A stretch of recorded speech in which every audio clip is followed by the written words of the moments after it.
They said no one could claim the alien queen's crown. For centuries, warriors, kings, even gods, all burned the moment they touched it. But then, a human prisoner was brought before her. Chains on his hands, death in his eyes. And when he reached out, the crown did not burn him. It chose him. Now every world in the galaxy wants him dead. And the queen, she will destroy anyone who dares take him away. But what he doesn't know. The prison ship cut through the black sea of space like a wounded beast, its metal skin scorched and torn from battles no one dared to speak about.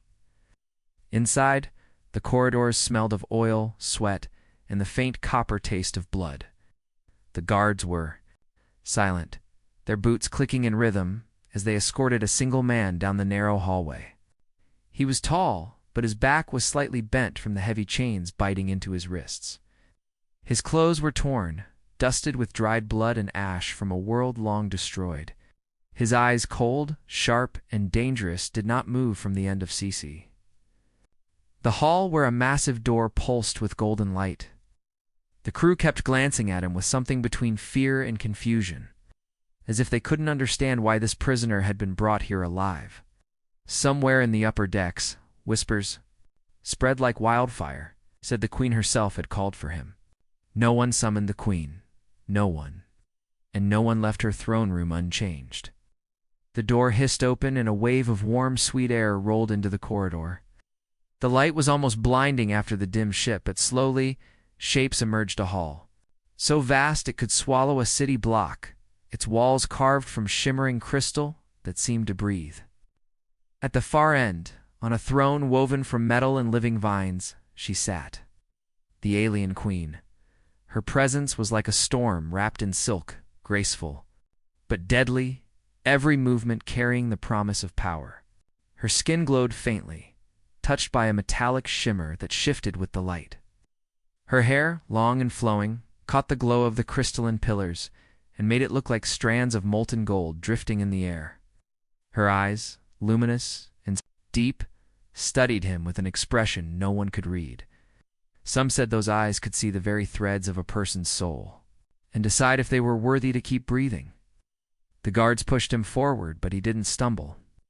Every step echoed through the hall, the sound swallowed and stretched by the strange acoustics of the alien architecture. She did not speak. At first she only watched him as though weighing something far heavier than his chains. Then, without moving her lips, her voice filled the air. You are the one they fear. And the one they do not understand. It wasn't a question. Her voice wasn't sound. It was in his head, warm and cold at once, wrapping around his thoughts like silk and steel. He didn't answer, his jaw tightening. Her gaze flicked down to the chains, and with the smallest nod, they fell open with a sharp metallic snap clattering against the glass-like floor. The guards froze, their hands twitching toward their weapons. But her hand rose delicate, slow, and they stepped back, heads bowed in silent obedience. All the space between them Felt alive now, heavy with a tension that had nothing to do with fear. She rose from her throne, each step toward him silent, yet thunderous in the mind. Up close, she was even taller than he expected, her form framed by intricate armor that seemed grown rather than forged. Every line flowing like it had been poured from a river of light. For centuries, she said softly, no one could claim the crown. She lifted her hand, and from behind her throne, something began to float forward, a ring of alien crystal, jagged yet beautiful, spinning slowly in the air as if the universe itself was afraid to touch it. The light from it was pure and alive, bending the air like heat over fire. Those who tried, she continued, burned. Their bodies, their minds, until nothing remained but ash. The crown drifted closer to him. The air grew thick and hot, pressing against his skin like invisible hands. Every instinct screamed at him to step back, to refuse to survive. And yet, something else, something deep in his bones, pulled him forward. His fingers trembled, not from fear but from something older, something his mind couldn't name. The queen's eyes narrowed, watching every breath he took. The guards leaned forward, the hall holding its breath as his hand reached toward the impossible. He touched it, It did not burn, did not scream. Instead, the light from the crown surged, wrapping around him in golden ribbons of energy. His chains fell away completely, dissolving into dust. The room gasped, even the guards who had seen death without blinking. The queen's lips curved, not into a smile exactly, but into something sharper, hungrier. "It is chosen," she whispered.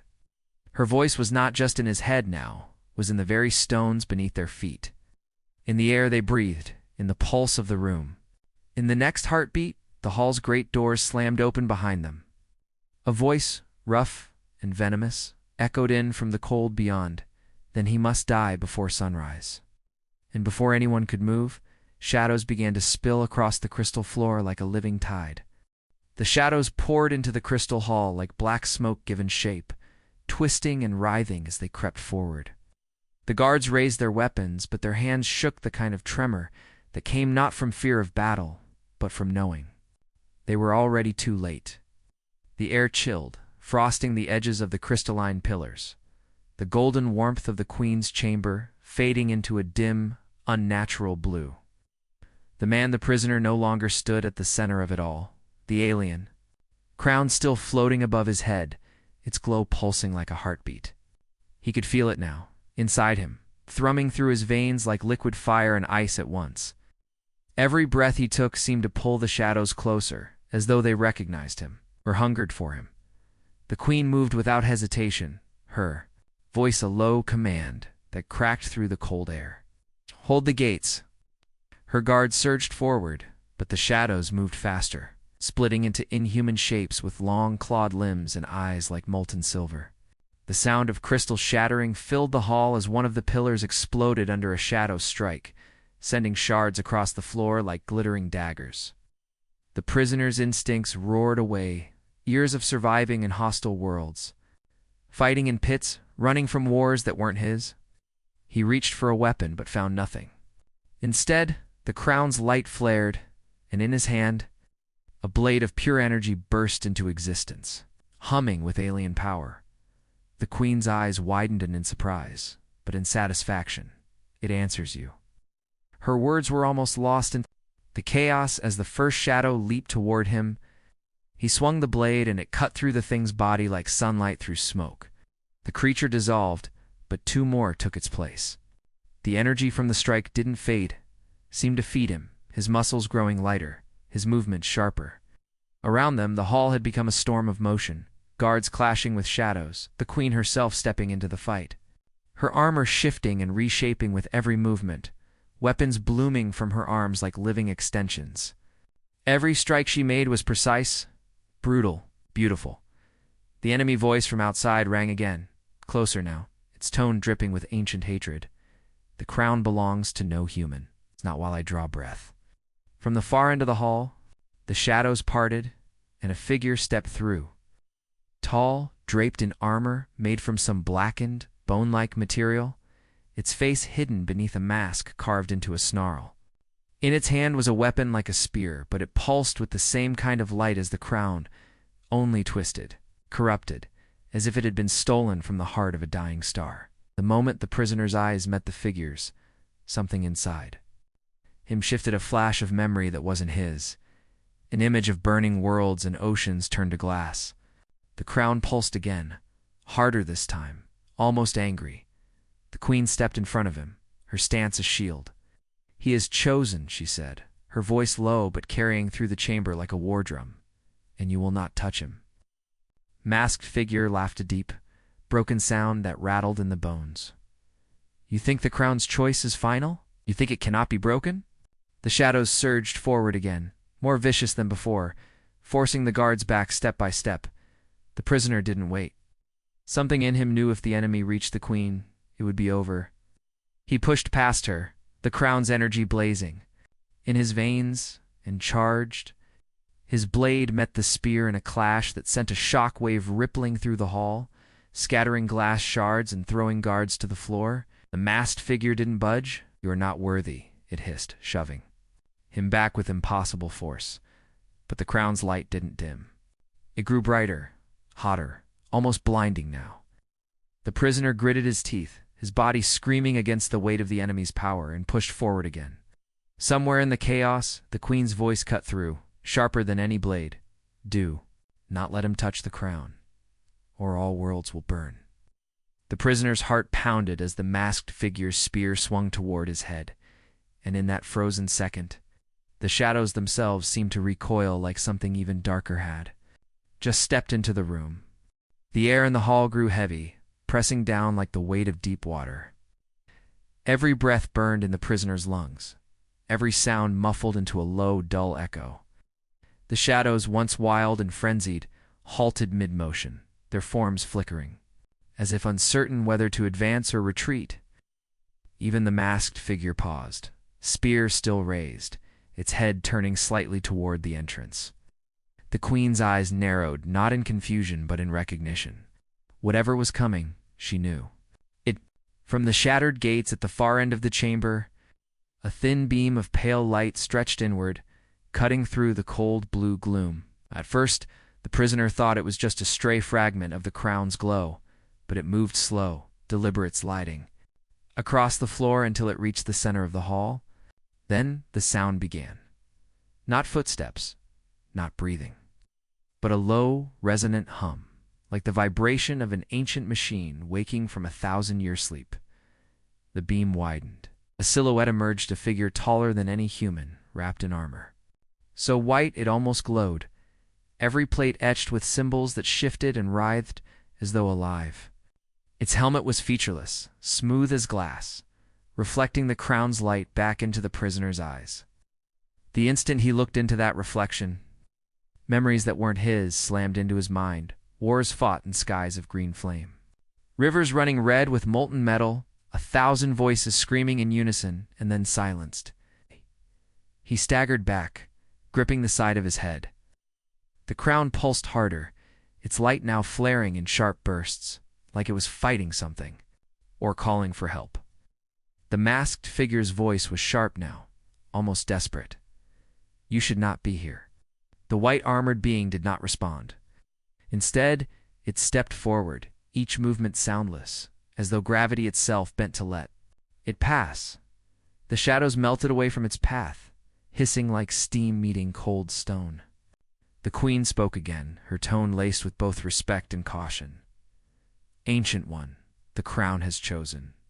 The figure stopped a few paces away from the prisoner, tilting its head slightly as if studying him, measuring him against some unseen standard. The silence stretched, so deep it made the prisoner's heartbeat feel deafening. Then, in a voice that was not a voice at all, more a vibration in the bones, it spoke. The choice is flawed. The prisoner felt something inside him twist. The words weren't just heard, they were understood in a way no language could explain. The crown's glow dimmed for the first time, flickering like a dying flame. His grip tightened on the energy blade, but doubt seeped into his thoughts. The masked figure laughed softly, a cruel, knowing sound. Even it seized the error. Human cannot bear the weight. The queen's hand shot out, her palm opened toward the Ancient One, a silent warning. He bears it because he must. The Ancient One turned toward her, and the temperature in the room seemed to drop again. Must, or you wish it so. Before the queen could answer, the shadows roared back to life, surging forward with renewed ferocity, this time faster and heavier than before. The prisoner moved on instinct, slashing through them, the crown's light flaring again, but now each strike felt heavier, slower, as though something was siphoning its strength. Across the hall, the masked figure lunged toward him, spear aimed at his chest. The Ancient One didn't move, it only watched with a stillness that was somehow more dangerous than any weapon. And just as the spear's tip was about to pierce the prisoner's heart, the crown erupted, blinding light flooding the chamber, a shockwave tearing the air apart. When the light cleared, the prisoner was gone. Cold air clawed at his skin. The prisoner's eyes snapped open, but the throne room was gone. No marble floors, no queen, no shadows only. Endless black stone stretching in every direction, cracked and jagged as if the ground itself had been torn apart. A blood-red sky hung above, swirling like a storm that never ended. Far off, jagged towers of rock clawed upward, their tips glowing faintly like embers. He stumbled to his feet, breathing hard. The crown still pulsed faintly on his head, its light the only thing keeping the crushing emptiness at bay. Every sound felt wrong, too sharp, too close, like the world was leaning in to listen to him. Somewhere in the distance, a faint metallic chime rang once. Then again, like a heartbeat made of steel. "What is this place?" he whispered, but his voice was swallowed instantly by the air, as if the world didn't allow sound. Then dash movement. From behind the nearest jagged spire, something stepped out. It walked like a man, but its limbs were too long, its skin stretched thin over moving shadows. Its eyes, if they were eyes, were just hollow pits, glowing with a pale blue light. It didn't run, it didn't attack, it simply watched. The prisoner tightened his grip on the energy blade, the hum of its power reassuring in the oppressive silence. "Stay back," he warned, but the creature didn't move. The crown pulsed again, harder, this time, and suddenly, words poured into his mind. Not from the creature. From it, "This is the trial. To keep what I have given, you must endure." Before he could ask what trial, the creature lunged fast, impossibly fast. The blade met its strike, sparks and shadows exploding into the air. The force rattled his bones. It was strong, stronger than any soldier he'd fought before. Blow after blow came, relentless, each one driving him closer to the jagged edge of the black stone ground. Then, just as the blade locked with the creature's claws, another figure appeared in the swirling sky, a silhouette in white armor, hovering above like a vulture. The Ancient One, its voice hit his mind like thunder. "You cannot win. You were chosen in error. Give it up, and I will let you live." The prisoner's knees almost buckled under the weight of the words. But the image of the Queen's eyes burned in his memory. She had defended him. She had called him worthy. He gritted his teeth. "No." Ancient One's visor tilted slightly as if amused. "Then die here." The creature's next strike shattered the ground beneath his feet, sending him plunging into the darkness below. But as he fell, the crown flared brighter than ever before, and something was falling with him. Wind screamed past him as the black void swallowed everything. The prisoner's arms flailed, but there was no ground, no walls, just endless falling. The light from the crown wrapped around him in a thin, trembling shield, its warmth barely keeping the crushing cold away. Then impact slammed into a surface that wasn't stone or metal. It was soft, shifting, almost alive. The ground pulsed under him like muscle, glowing faintly with veins of green light. The air was thick, damp, and carried the scent of something ancient, something that had been buried for eons. He pushed himself up, but his hand sank slightly into the surface, leaving behind ripples that traveled outward in strange patterns. The ripples stopped, then reversed, rushing back toward him. The ground breathed, a low rumble echoed in the darkness. At first he thought it was distant thunder, but then he realized it came from directly beneath him. The green veins blazed, brighter, and then the ground opened its eyes. Dozens of them, huge, lidless, glowing a deep emerald, staring right at him from beneath the surface. He staggered back, but the thing shifted, massive shapes moving under the skin-like floor. A voice rose in his mind, deep and resonant, so ancient it made the Ancient One's presence seem like a whisper. "You carry what is mine." His throat went dry. The crown. The ground rumbled again, shaking beneath his feet. "Stolen. Long before your kind were born. It was never hers to give you." Before he could answer, the thing beneath surged upward, tearing the living floor apart. A colossal creature emerged, part serpent, part shadow, its body covered in shifting scales of light and darkness. It coiled around him, not attacking, but enclosing him like a cage. "I will take it back and unmake you." The prisoner gripped his blade. "You can try." The serpent's eyes narrowed and the air rippled as the first wave of its attack came up. Shock of raw energy that blasted him off his feet. His shield flickered, the crown's light dimming for the first time. He landed hard, coughing, struggling to rise as the serpent loomed over him. And then, from far above, a familiar voice cut through the darkness. The Queen. Hold on. The air split open in a blinding flash. She was coming for him. Light tore the darkness apart as the queen descended, her armor gleaming like a shard of a dying star. The serpent hissed, its massive coils shifting in the living ground, shaking the world with every move. The prisoner had seen her in the throne. Room calm, regal, untouchable. But here she was something else entirely. A warrior. A storm. She landed between him and the serpent, her spear humming with power. "Get behind me," she ordered, her voice sharp. Leaving no room for argument, he stumbled toward her, the crown still glowing faintly on his head. Out. But the serpent's eyes locked on him, not her. "It is not yours," the ancient voice boomed again. Rattling his skull, the queen raised her spear. He was chosen. You will not take him. The serpent's laugh was like grinding stone. Chosen by a thief. Its massive head darted forward, and the queen met it head-on, her spear striking with blinding force. Sparks of green and gold burst into the air. The ground beneath them shuddered, cracking open into glowing chasms. The prisoner watched, blade in hand, torn between awe and fear. The queen moved like she was part of the weapon, every strike precise, every defense flawless, but the serpent was vast, ancient, and unending. It coiled around her, forcing her to leap aside before being crushed, then its tail lashed out, fast, and slammed into the prisoner's chest. The world spun as he was thrown into the air, landing hard on the pulsing ground. His vision blurred. The serpent was coming for him now, ignoring her. The crown flared suddenly, brighter than it ever had before. A flood of images tore into his.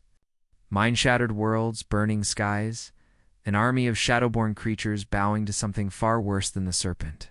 And at the center of it all, the queen, alone, standing against the tide, his pulse pounded. He understood now. This wasn't just about him. This was about the war the crown had been hiding from everyone. The serpent loomed over him, fangs dripping with molten light. But before it could strike, the queen's spear drove through its eye, a shockwave ripping through the air. The creature screamed, thrashing violently. She grabbed him by the arm, dragging him to his feet. "We have to move, now." The ground began collapsing in on itself, the serpent's body unraveling into ribbons of shadow. They sprinted toward a rising column of light in the distance, each step harder than the last as the world fell apart behind them. They didn't stop running until something stepped out of the light. The Ancient One, and this time, it wasn't alone. The light around them twisted, bending in ways that made the prisoner's stomach churn. The queen froze, her grip on her spear tightening as the figure stepped forward tall. Robed in black and gold, its face hidden behind a mask that seemed to shift and ripple like liquid metal, the Ancient One's presence was suffocating. It wasn't just that it stood there. It was as if the space around it belonged to only it, and everything else was trespassing. But the prisoner's gaze went past it, to the shadows moving behind. Figures emerged, 7 of them, each wearing different armor, each carrying weapons unlike anything he'd ever seen. Their eyes burned with the same cold light as the Ancient One's. "Guardians," the queen whispered, her voice almost inaudible. The Ancient One's voice rolled through the space, deep and calm. "The crown has made its choice, but choices can be undone." The prisoner's chest tightened. "You want to kill me?" "Not kill," the Ancient One said, taking another slow step. "Forward, erase." The queen moved in front of him, spear raised. "You'll have to erase me first."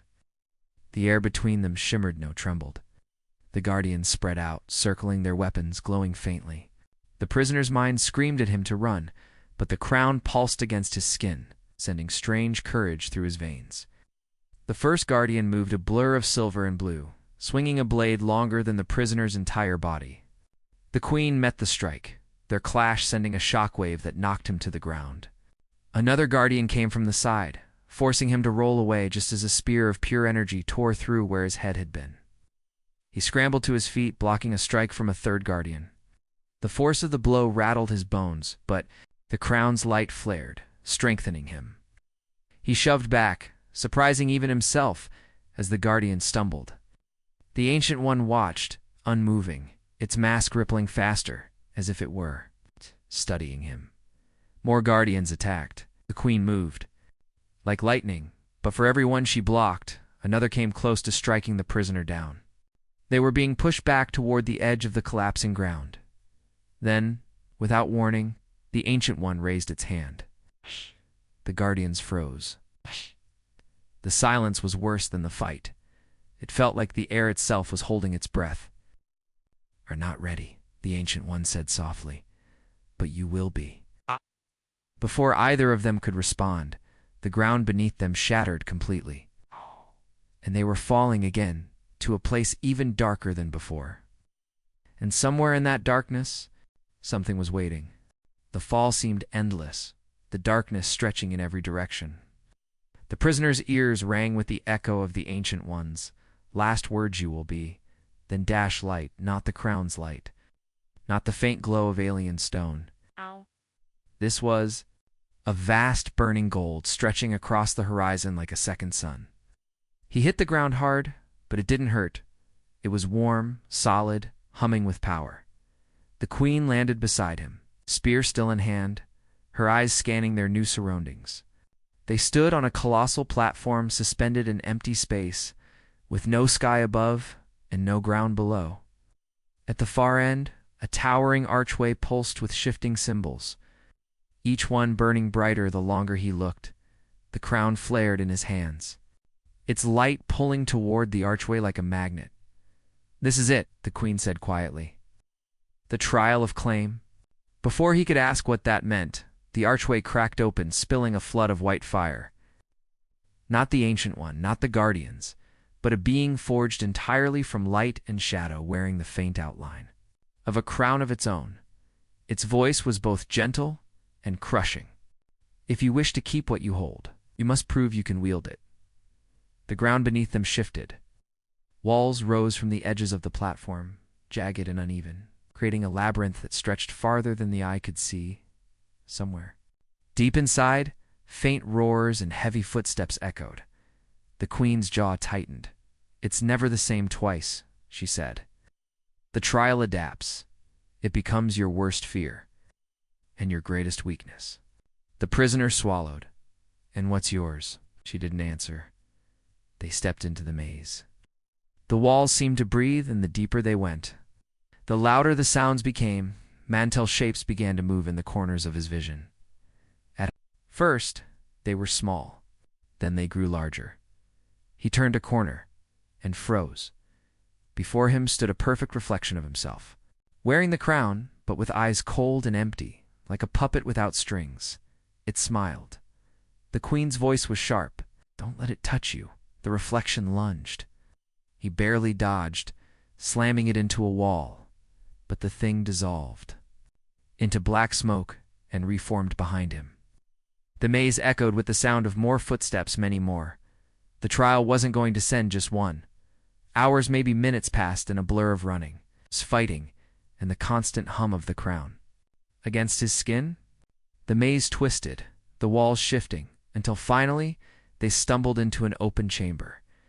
At its center was a pedestal, empty till the crown's light leaped from his hands, hovering over it. The being of light and shadow appeared again. "It is done." The crown settled on his head, heavy, yet impossibly right. He turned to the queen only to see her watching him with something like fear. "What?" he asked. Her voice was barely a whisper.